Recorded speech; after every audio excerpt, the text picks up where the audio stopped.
السلام علیکم ورحمۃ اللہ وبرکاتہ۔ ملی ڈائجسٹ کی خاص پیشکش گفتگو میں آپ کا استقبال ہے۔ یہ ہماری خوش نصیبی ہے کہ ہمارے ساتھ ڈاکٹر بصیر احمد خان صاحب موجود ہیں، جو جامعہ ہمدرد سے HOD ہو کر کے ریٹائر ہوئے جی۔ اس کے بعد ایک ایسی شخصیت ہے جن کی لائف میں بہت ساری اچیومنٹس ہیں، سیاست میں بھی ان کا بڑا نام ہے، اور ولولہ انگیز اور پرجوش تقریر کرنے کے لیے ان کی اپنی ایک خوبصورت تاریخ رہی ہے۔ بہت استقبال ہے ہمارے ساتھ آپ کا۔ سقوط حیدرآباد کے اوپر گفتگو کریں گے آپ سے، ایک ایسا سانحہ مسلمانوں کا ہندوستان کی تاریخ میں جس کے اوپر عموماً بہت کم بات ہوئی ہے، لیکن انآفیشیل رپورٹس بتاتی ہے کہ 2 لاکھ سے زیادہ مسلمانوں کا قتل عام ہوا۔ آخر کیا وجہ ہے کہ لوگوں نے اس کے اوپر کم باتیں کی ہیں؟ کیا حکومت کی طرف سے ایک ایسا پریشر رہا؟ جیسے سندر لال کمیٹی کی جو رپورٹ ہے اس کو 65 سال تک جو ہے پبلش نہیں ہونے دیا گیا۔ جی شکریہ۔ اصل بات یہ ہے کہ جب ہندوستان کی تقسیم ہوئی تھی تو انگریزوں نے جب ہندوستان چھوڑا تھا تو اس وقت یہ طے ہوا تھا کہ ہندوستان اور پاکستان جو 2 ممالک بن رہے ہیں، اس کے علاوہ جو دیسی ریاستیں ہیں ان کو اس بات کا اختیار ہوگا کہ وہ ان دونوں میں سے کسی کے ساتھ بھی شمولیت اختیار کر لیں، یا اگر وہ آزاد رہنا چاہتی ہیں تو وہ آزاد رہیں۔ تو یہ اس میں ہوا یہ کہ حیدرآباد، جوناگڑھ اور کشمیر خاص طور سے ان کا مسئلہ وہ رہا اختلافی، اس لیے کہ حیدرآباد کے اندر اکثریت جو تھی، وہ جو پاپولیشن تھی، آبادی جو تھی، وہ غیر مسلموں کی تھی، ہندو آبادی تھی، اور حکمران جو تھے وہ نظام حیدرآباد تھے جو مسلمان تھے۔ اسی طریقے سے جوناگڑھ کا معاملہ تھا کہ جوناگڑھ کے اندر بھی نواب جوناگڑھ مسلمان تھے، لیکن جو اکثریت تھی عوام کی، رعایا کی، وہ غیر مسلم تھی، یعنی ہندو تھے۔ کشمیر کا معاملہ اس کا الٹ تھا کہ وہاں پہ جموں کشمیر کے اندر جو ریاست تھی وہاں پہ اکثریت جو تھی وہ مسلمانوں کی تھی، لیکن راجا جو تھا حکمران وہ ہری سنگھ، وہ ہندو راجا تھے۔ تو یہ اختلاف رہا۔ باقی جگہوں پر تو سردار پٹیل کے زمانے میں جتنی بھی ریاستیں تھیں انہوں نے شمولیت اختیار کر لی تھی، جس میں چاہے رامپور ہو یا آپ کے جے پور ہیں اور آپ کے بھوپال ہے، جتنی بہت بڑی تعداد تھی، تو ان سب لوگوں نے ہندوستان کے ساتھ الحاق کر لیا تھا۔ اب شروع کے اندر ہوا یہ کہ ہمارے یہاں کشمیر کے ساتھ مسئلہ جو پیدا ہوا وہ یہ پیدا ہوا کہ جب پاکستان میں قبائلیوں نے حملہ کیا اس پہ کشمیر میں، تو اس میں پھر راجا نے یہ کہا کہ صاحب آپ ہمیں مدد کیجئے ہندوستان سے، تو نہرو نے شرط لگائی کہ پہلے آپ ہم سے الحاق کیجئے تب ہم اپنی فوج بھیجیں گے۔ تب وہ یہ بات میں اس لیے بتا رہا ہوں کہ تینوں چیزیں جو ہیں مربوط ہیں، ایک دوسرے سے لنکڈ ہیں یہ۔ تو انہوں نے پھر یہ کہا کہ شیخ عبداللہ کانگریس کے حامی تھے، ان کی اپنی جماعت تھی اس زمانے میں، نیشنل کانفرنس، اور پنڈت نہرو سے بہت دوستی تھی، تو ان کی رجحان بھی جو تھا وہ پاکستان کی طرف نہیں تھا، اور وہ ہندوستان کے ساتھ الحاق کے حامی تھے۔ تو لہذا شیخ عبداللہ کی حمایت سے راجا نے باقاعدہ ہندوستان سے الحاق کیا، اور ہندوستان کی فوجیں وہاں پہ گئیں، اور نتیجہ یہ کہ کشمیر آج یہ دیکھیں 2 حصوں میں ہے، کچھ پاکستان کے پاس ہے، اور وہ اسے آزاد کشمیر کہتے ہیں، ہم اسے آکوپائڈ کشمیر کہتے ہیں، اور وہ ایک حصہ ہمارے پاس جموں کشمیر کا ہے ہندوستان کے پاس۔ تو وہ اب تک چل رہا ہے، اور اس میں گورنمنٹ آف انڈیا نے اس زمانے میں یہ کہا تھا کہ UNO کے اندر اس سے ہم وہ پلیبسسٹ کرائیں گے، پبلک سے استفسار رائے کریں گے کہ جو اکثریت کہے گی، لیکن وہ معاملہ ظاہر بات ہے کہ وہ اب اختلافی مسئلہ ہے۔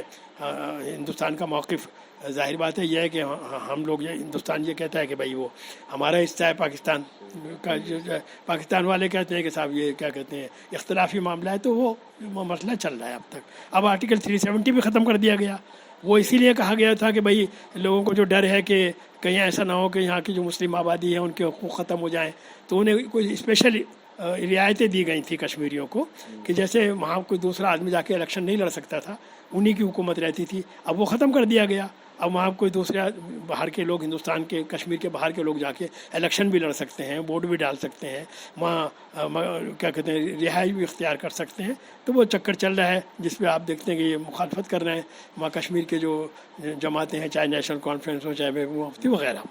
یہی معاملہ اس سے جو ملتا جلتا معاملہ وہاں کا تھا، آپ کا جوناگڑھ کا، کہ وہاں پہ یہ ہوا کہ جب یہ راجا جو تھا نواب صاحب جوناگڑھ مسلمان تھے، وہ پاکستان چلے گئے، اور اس طریقے سے پھر ہندوستان میں جوناگڑھ شامل ہو گیا۔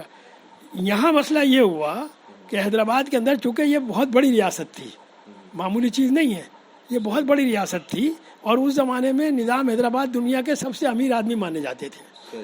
دنیا کے سب سے امیر آدمی مانے جاتے تھے اور وہ کنگ کہلاتے تھے اور ان کی کوٹھی کا نام بھی کنگ کوٹھی کہلاتا تھا. تو اس وقت ہوا یہ کہ وہاں پہ قاسم رضوی اور میر لائق علی وغیرہ یہ لوگ جو تھے تو ان لوگوں نے اس زمانے میں کہتے ہیں نظام کے دماغ میں یہ بات ڈالی کہ صاحب ہم تو آزاد رہیں گے, مطلب نہ ہم پاکستان کے ساتھ جائیں گے اور نہ ہم کیا کہتے ہیں ہندوستان کے ساتھ جائیں گے, آزاد رہیں گے. جبکہ جغرافیکلی یہ پاسبل نہیں تھا کہ ایک تو کیا رعایت غیر مسلم تھی, دوسری طرف بات یہ ہے کہ حالانکہ ایک بات میں کہنا چاہتا ہوں یہاں پر کہ جہاں جہاں مسلم حکمرانی رہی ایسا کبھی نہیں ہوا کہ کیا وہاں پہ کبھی ہندوؤں نے یہ شکایت کی ہو کہ نظام جو ہے ہمارے ساتھ ظلم کر رہے ہیں. اور بلکہ یہی بات یہاں بھی تھی, کبھی جے پور کے مسلمانوں نے یہ نہیں کہا کہ مہاراجا جے پور جو ہے ہمارے ساتھ ظلم کر رہے ہیں یا جودھ پور کے مہاراجا, بلکہ یہ تھا کہ سب لوگ ساتھ رہتے تھے. ٹھیک ہے حکومت کسی اور کی ہے لیکن رہتے سب لوگ تھے, ہندو بھی مسلمان بھی. تو یہ بات جو تھی وہاں پر قاسم رضوی اور میر لائق علی یہ لوگ جو تھے یہ کافی عوام میں حاوی ہو گئے تھے اور انہوں نے یہ کہا کہ صاحب ہم تو آزاد رہیں گے. اور شروع میں نظام بھی جو تھے مطلب انہوں نے ان کی مخالفت نہیں کی, بعد میں انہوں نے یہ کہا کہ صاحب میں مجبور ہو گیا تھا اور یہ لوگ جو ہیں قابض ہو گئے تھے وغیرہ وغیرہ, میں مجبور تھا. نتیجہ یہ ہوا کہ وہ کیا کہتے ہیں پولیس ایکشن جو حکومت ہندوستان نے بھیجی.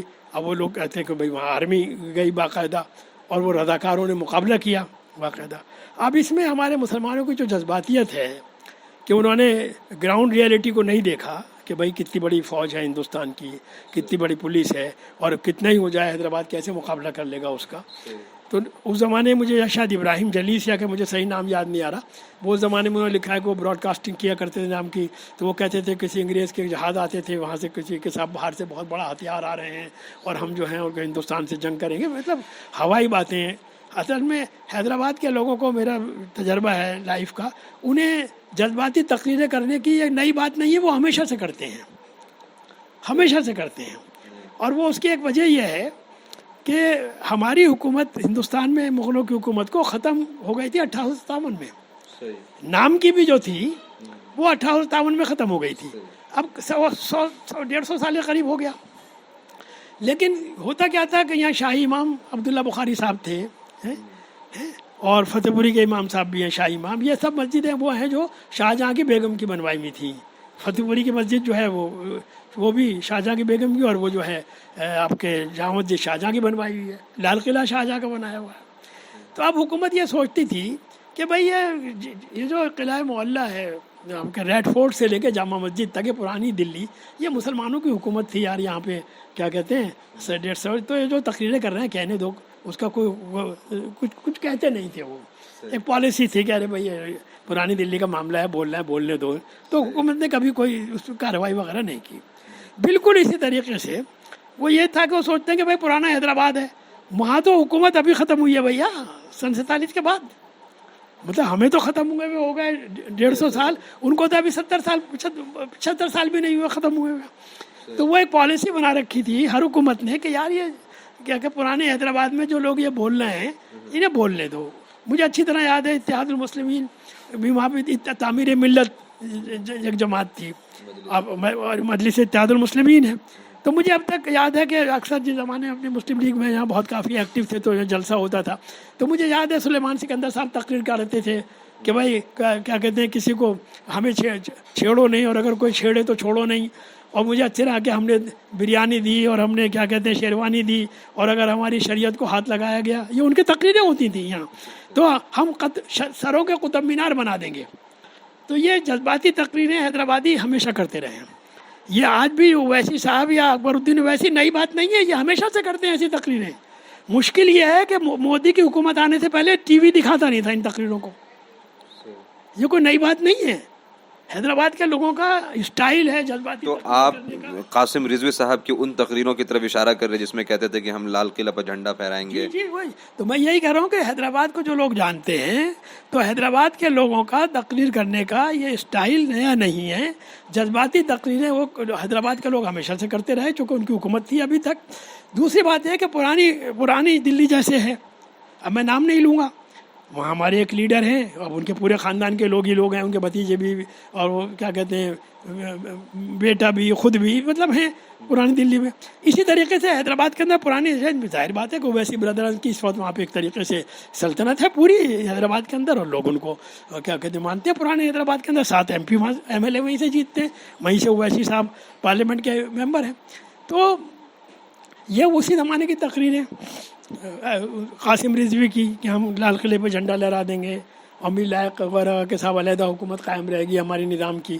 تو وہ سب نتیجہ یہ ہوا کہ گرفتاریاں ہوئیں، اور اب یہ کتنے لوگ کیا مارے گئے اس کا کوئی صحیح ریکارڈ نہیں ہے. کچھ لوگ کہتے ہیں لاکھوں میں ہے اور کچھ لوگ کہتے ہیں، لیکن یہ بات ہے کہ بہت بڑی تعداد میں رضاکار جو ہیں مسلمان انہوں نے مقابلہ کیا ہے. اور ظاہر بات ہے کہ آرمی کا مقابلہ کتنا ہی کچھ ہو جائے، کون سی آرمی تھی نظام کے پاس یا کون سے ایسے ہتھیار تھے؟ تو جو رزلٹ تھا وہ ظاہر ہے کہ وہ کیا کہتے ہیں وہ بڑی تعداد کے اندر مسلمان جو ہیں، ہزاروں میں تو تھے ہی، اس میں تو کوئی شک ہے ہی نہیں کہ ہزاروں مسلمان جو ہیں شہید ہوئے مقابلہ کرتے ہوئے. اور وہ اچھا وہ یہ سمجھتے تھے کہ ہم اپنے نظام کے لیے لڑ رہے ہیں، ہماری حکومت ہے، حکومت آ جا رہی ہے، تو وہ اپنے دانش میں تو یہی سمجھتے تھے کہ ہم شہید ہیں. حکومت ہندوستان یہ سمجھتی تھی کہ صاحب یہ ہمارے خلاف لڑ رہے ہیں، سمجھے صاحب. تو لہٰذا وہ تو لوگ یہ کہتے تھے کہ ہم سب شہید ہو رہے ہیں. اور اس حوالے سے ایک چیز پوچھنا چاہوں گا کہ رضاکار کے بارے میں جو ان کے کئی سارے جو لیڈرز جو ابھی جو سروائیورز ہیں ان کا یہ کہنا ہے کہ ان کے پاس تلوار، برچھی اور جو ہے لاٹھی ڈنڈا ہوتا تھا. ایک طرف منظم ایک آرمی ہے جس کے پاس کینن ہے، توپ ہے، اس کے بعد جو ہے ایئر فورس ہے. تو کیا آپ کو لگتا ہے کہ واقعی لڑائی ہے یہ؟ نہیں، وہی میں آپ سے بات کر رہا ہوں کہ جو ہمارے مسلمانوں کے اندر بدقسمتی سے جذباتی تقریریں جو ہیں ہمارے یہاں، ہم اس سے خوش ہوتے ہیں کہ جو جتنی جذباتی تقریر کرے گا، سمجھے نہیں. اب میں نام نہیں لینا چاہتا، آج بھی ہو رہی ہیں ایسی تقریریں، میں نام نہیں لینا چاہتا. UP میں بھی ایک صاحب نے کی، حیدرآباد میں بھی، اور جگہوں پہ بھی کرتے ہیں. تو وہ جذباتی تقریریں ایسی ہیں کہ وہ پریکٹیکیبل ہے ہی نہیں، بے وقوفی کی باتیں ہیں جو آپ کہتے ہیں. تو اسی طریقے سے یہ ہے کہ ان سے کہا تھا، ان سے جو میں نے شہید کا لفظ استعمال کیا اس لیے کیا کہ ان سے یہ کہا گیا تھا کہ تم سب شہید ہو گئے. وہ لوگ جو جان دے رہے تھے، ملٹری سے لڑ رہے تھے، ان سے یہ کہا جا رہا تھا کہ تم لوگ شہید ہو گئے اور تم اللہ کے مسلمان کی حکومت کے لیے لڑ رہا ہو. حالانکہ یہ جو بادشاہوں کی حکومتیں ہوتی ہیں، اس کو یہ سوچنا کہ کوئی مذہب کے اوپر ہے، یہ غلط ہے. ایک بات اور بتانا چاہتا ہوں، یہاں لوگ کہتے ہیں مغلوں کے بعد، ارے بھائی مغل جو آئے تھے یہی معاملہ نظام کا ہے. مغل یہاں کوئی اسلام کے لیے نہیں آئے تھے، وہ تو مسلمان سے لڑنے آئے تھے. یہ نہ ہندو جانتے نہ مسلمانی سے کہ مغلوں کی جو لڑائی ہوئی ہے یہاں پہ، اس سے پہلے 400 سال تک مسلمانوں کی حکومت تھی یہاں پہ، سلطنت پیریڈ. تو وہ تو لودھیوں سے لڑنے آئے تھے. تو مغل یہاں کوئی ہندوؤں سے لڑنے تھوڑی آئے تھے، تو مسلمانوں سے لڑنے آئے تھے. کوئی اسلام کچھ نہیں تھا، حکومت کے لیے آئے تھے وہ. اسی لیے اکبر نے جودھا بائی سے شادی کی، اور اسی لیے انہوں نے راجپوتوں سے دوستی کی. تو اس میں کوئی یہ نہیں تھا کہ وہ کوئی اسلام کی خاطر آئے تھے، وہ تو حکومت کے لیے آئے تھے. اور مسلمان ایسے ہی معاملہ نظام کا تھا. بھائی نظام نے ٹیپو سلطان کے خلاف، نظام کے جو اجداد تھے انہوں نے ٹیپو سلطان کے خلاف مراٹھوں کا ساتھ دیا تھا. تو یہ حکومتوں کا جو معاملہ ہے، تو اسی لیے میں کہتا ہوں کہ ان راجاؤں بادشاہوں کی بات کو کوئی ضروری نہیں کہ ہم خواہ ان کے لیے بحث کرنی شروع کر دیں. یہ معاملہ ہندو راجاؤں کا ہے، وہ بھی شیوا جی ہے، کوئی بھی ہو، وہ کوئی مذہبی لڑائیاں نہیں تھیں ان کی، وہ سیدھی حکومت کی لڑائی تھی. شیوا جی کے جانے کتنے مسلمان فوج کے اندر شامل تھے. اور اسی طریقے سے نظام، تو وہ نظام حیدرآباد کو یہ کہہ کے کہ صاحب یہ نظام جو ہے ولی اللہ ہیں اور کیا کہتے ہیں، حالانکہ نظام نے جہاں اچھے جو نظام تھا اس نے اچھے کام بھی کیے. یونیورسٹی قائم کی اور شفاخانے قائم کیے. علی گڑھ مسلم یونیورسٹی کے اندر بھی کافی انہوں نے چندے بھی دیے. علی گڑھ کے وہ بھی رہے، کیا کہتے ہیں، جو ہمارے یہاں اعزازی طور پہ دے دیے جاتے ہیں، کیا کہتے ہیں. تو لہٰذا چانسلر، پرو وائس چانسلر بنتے ہیں اعزازی قسم کے، تو وہ اپنی جگہ ہیں. تو لیکن میں یہ مانتا ہوں کہ جو کچھ بھی ہوا وہ جذباتی تقریروں کی وجہ سے ہوا. جیسے آپ کہہ رہے ہیں کہ ان کے پاس لاٹھی تھی، ان کے پاس تلواریں تھیں، اور وہ آپ ظاہر بات ہے تلوار کا، بندوق کا مقابلہ تلوار نہیں کر سکتی ہے. اسی طریقے سے توپ کا مقابلہ آپ وہ کیا کہتے ہیں بندوق نہیں کر سکتی. ایئر فورس کا مقابلہ آپ زمینی فورس نہیں کر سکتی. تو یہ جو ہے وہاں کا بھی جو معاملہ ہوا ہے حیدرآباد کا، وہ بالکل یہ ہوا ہے کہ وہ جذباتی تقریریں کی گئی بے انتہا. اور مسلمان جذبات کے اندر آ کے بہت زیادہ سوچتے نہیں ہیں کہ رزلٹ گراؤنڈ لیول پہ کبھی سوچتے نہیں ہیں. میں تو اس معاملے میں آپ کو ایک بات بتاؤں, میں نے جو دینیات میں پی ایچ ڈی کی ہے, اور حاجی امداد اللہ مہاجر مکی رحمۃ اللہ علیہ پہ میرا مقالہ ہے جو کتاب بھون نے شائع بھی کیا ہے, تذکرہ حاجی امداد اللہ کے نام سے. تو انہوں نے جنگ آزادی میں حصہ لیا 1857 میں, انگریزوں کے خلاف شاملی کے اندر لڑے. اس کے اندر حافظ امین شہید ہوئے, اور رشید احمد گنگوئی صاحب گرفتار ہوئے, اور یہ کیا کہتے ہیں ان کا وارنٹ نکلا, یہ گرفتار نہیں ہو سکے. مولانا قاسم نانوتوی حاجی صاحب ہجرت کر کے مکہ مکرمہ میں گئے, وہیں پہ پھر ان کی وفات ہوئی. تو اس میں بھی معاملہ کیا تھا کہ اس وقت بھی ظاہر بات ہے کہ جو انگریزوں کی اتنی بڑی طاقت تھی اس کا مقابلہ ان مجاہدین نے کیا ضرور, لیکن ظاہر بات ہے کہ طاقت کا کوئی توازن ہی نہیں تھا. دیکھیے ایک بات بتاؤں, قرآن مجید میں یہ لکھا ہوا ہے, قرآن میں لکھا ہوا ہے. اصل میں ہماری گڑبڑ کیا ہے, مسلمانوں کے ساتھ معاملہ ہے کہ ہم قرآن سے دور ہو گئے ہیں. ہم دنیا بھر کی باتیں تو پڑھتے ہیں, لیکن قرآن میں کیا لکھا ہوا ہے, قرآن کے معنی کیا ہے, وہ اس پہ بہت کم ہے. بلکہ ہمارے مدارس کے اندر بھی میں کہتا ہوں کہ جتنی اہمیت قرآن کو دی جائے وہ نہیں دی جاتی.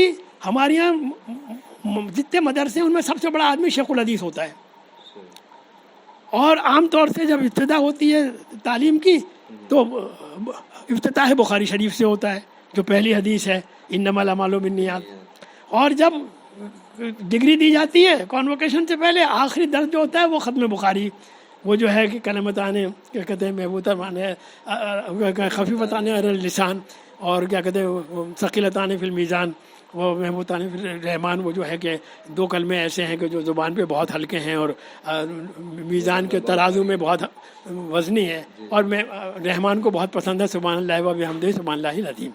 تو اصل میں معاملہ کیا ہے, قرآن مجید میں کیا لکھا ہوا ہے وہ اگر ہم پڑھیں اور رسول اللہ کی سیرت پڑھیں تب سمجھ میں آتا ہے کہ اپلیکیشن کیسے ہوگا.